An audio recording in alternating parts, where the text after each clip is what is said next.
Now, what I'm not going to do is be one of those Cubs fans that sits there and tries to lie to themselves and pretend like things are mostly rosy and that with one or two key acquisitions or moves that this team would be a realistic World Series contender once again. Because that's not reality at all. And look, I'm very appreciative for the past 5-6 years. One of the things I asked for before I died was a Cubs World Series title. I got that. Several years of experiencing the Cubs in the mix as being some form of contender and a relatively consistent playoff team. Now, it hasn't been all bad. But there also comes a point in time where you have to realize that that run is over. And while I'm disappointed that the run only produced one World Series when I thought they should have been able to get another one or two, because you never know when you're going to have all the things line up and the stars align and be able to be in that position. You want to cash in and maximize as much as you can. The Cubs came away with one. Would have liked to have seen one or two more, certainly. But this team is heading in the wrong direction. It's clearly obvious to see. Even in a pandemic-shortened season, you could see the flaws that had started to manifest in the past couple of seasons, and frankly, the flaws that have existed there during the whole run from 2015 on.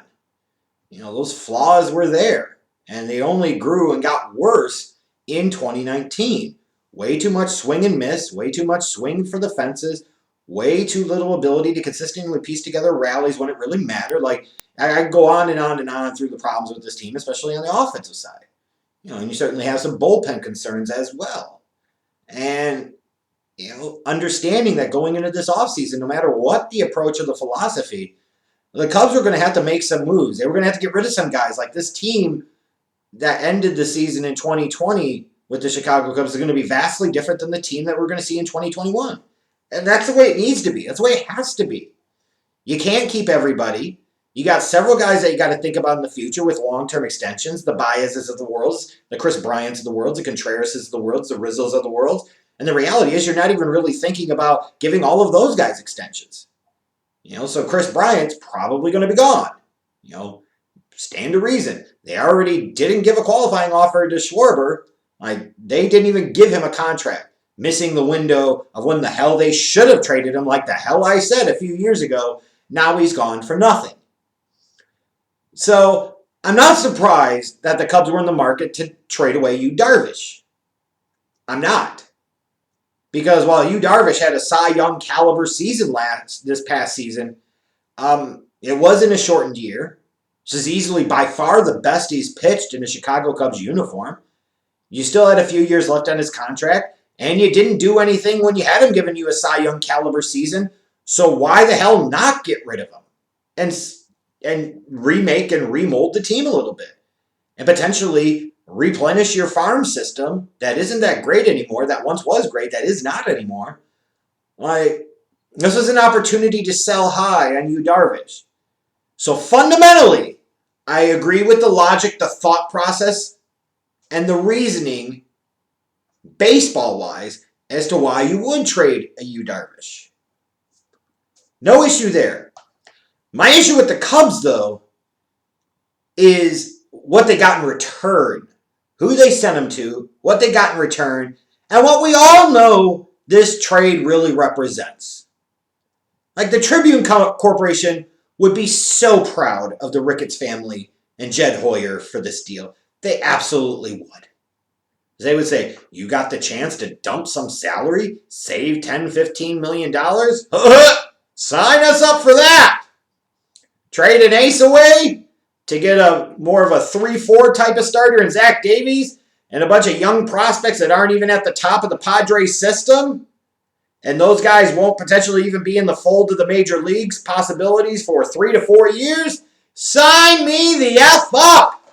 That's some Tribune Corporation type crap right there. And apparently now some Ricketts family stuff. Theo Epstein was really smart. He rode in the wave of everybody's patient because they know what the hell he was doing. And it gave him years to build it up. And he built a champion. He built a contender. And before things got too bad, seeing the end of the road, seeing what was going to happen next, he said, bye, Jed, it's your show now. That was kind of a G move by Theo. Yeah, this Darvish deal pisses me off. I can't lie. Again, it's not because they traded you Darvish. That absolutely makes sense. You are not a championship team. You are not going to be a championship team next year. You have certain things that you've got to do, and you can even talk about the financial elements of it and say, do you want to be on the hook for this guy for another 3 years, knowing some of the injury troubles he's had over the years? Fair points. But I think where a lot of Cubs fans get frustrated, and I join in the frustration, is this feels like a cheap-ass Reinsdorf type of maneuver that a big-market Chicago Cubs team absolutely should not be doing. If you're going to trade you Darvish, fine. Then at least get some top-tier prospects in return. You traded away the Cy Young runner-up and didn't get one guy that projects to be a future star. You don't sit there and trade away current stars and not get some potential future stars in return. I think they might have gotten a couple of big leaguers out of this deal, but there's a big difference between getting a couple of future big leaguers and a couple of real difference makers and future stars. And when you see this play out over the years at the trade deadline and big offseason deals, etc., you sit there and say, okay, you know what you're going to do. If you're going to trade this big marquee type of name, which you Darvish certainly fits into that bucket, then you better get some absolute top prospects in return. Like a few years ago, when the Cubs made the deal to get Aroldis Chapman, they had to give up Torres.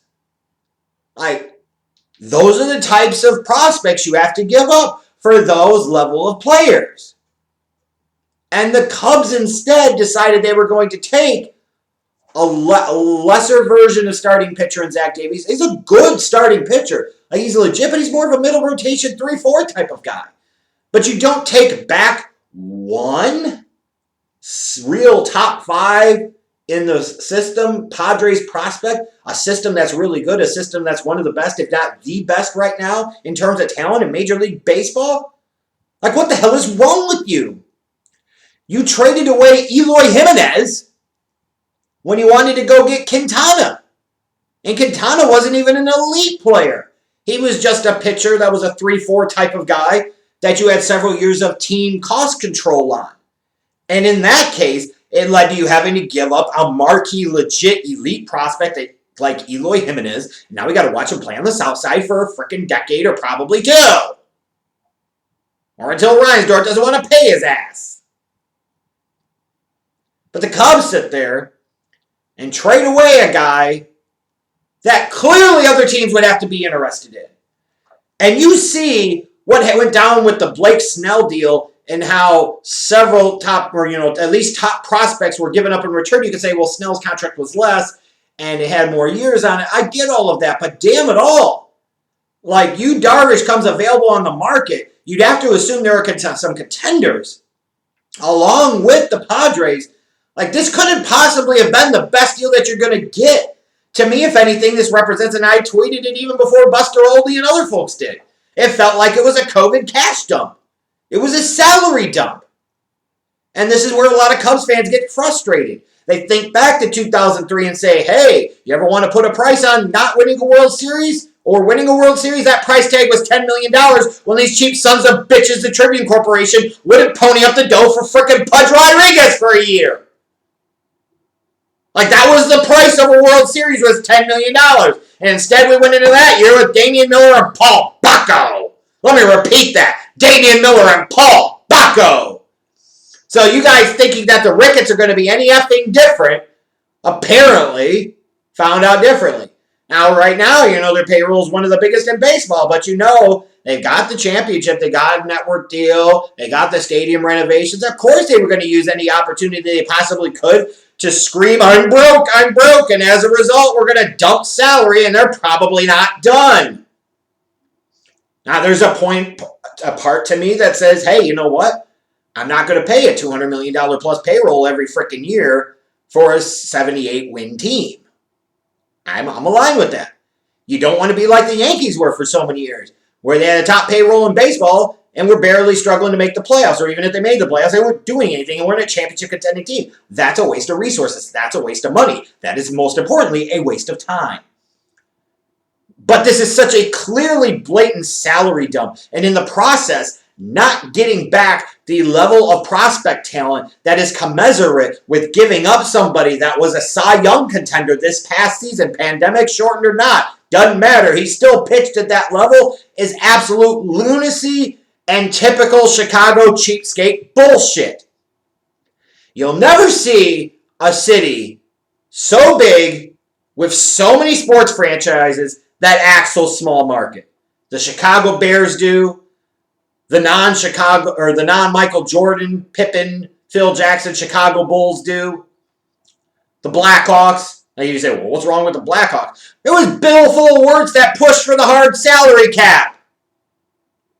Come on now. And do I need to say anything more about the White Sox?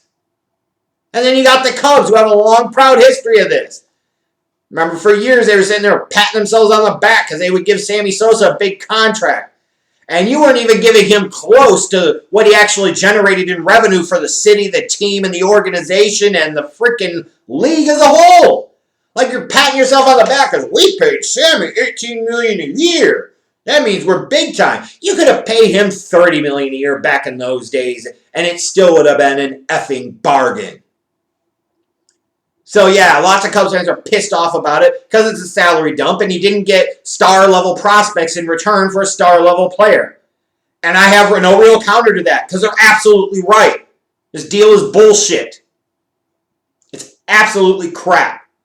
And even if Darvish goes to San Diego and he has injury problems and Zach Davies comes in the next couple of years and he's a solid starter, that's cool and all, but at the end of the day, you don't trade stars to take back second or third tier prospects, period. I don't care the situation or the circumstance. Especially when the last 3 years of Darvish's contract get more team friendly. The annual amount decreases. So not only is arguably the value the highest in trading for this guy, you've also got the increased value of the contract getting less the last few years. So this is stupid. So Cubs fans are pissed, and they should be. I'm right along there with them. This deal was crap, and it's just representative of how likely we are to get back to the Chicago Cubs of old. Oh, go Cubbies! Raise the L! Hooray, let's play too, and all this other dumb crap that was losing, lovable loser, garbage-ass baseball.